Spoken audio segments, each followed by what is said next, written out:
solusyon indiskutível para solucionar a sitwasyon na el landfill na parkiton bosta pa Kima e Sushi. Selimar está buscando uma opção viável para hasi essa através de um sistema robusto para incineraria desperdício, pero não se trata de unicamente Kima e Sushi. De búsqueda de uma solução sustentável, que pensa riba o modelo de waste to energy. De outra palavra, usa a combustão de sushi para, entre outros, generar corrente. Nós está curioso para saber por que matur tipo de sushi com é propósito para produzir energia. Nós está conversando com o diretor de Selimar. Ora, você trata de certas especializações, não?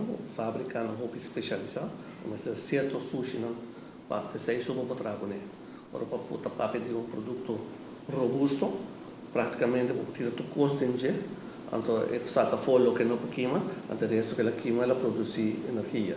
Ela steam, ela água, ela traz steam, ela dá um generator, ela traz corrente.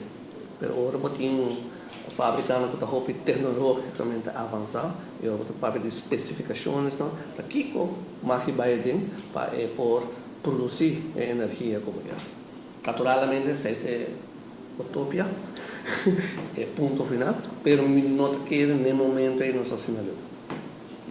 Para não seguir, vai tomar uma quantidade de anos mais, para não se reeducar, não sei, é motivo não para Kiko, botar um baril preto, botar um mulher, botar um verde, botar um corá, então Payabana botar um cana para ir você botar um milho extrato, para ir uma bateria dentro, para ir reciclar dentro, para ir tal papel lá, me quer 6 meses de bem tempo, mas não é momento nada. E na solução também nesse bem momento nada.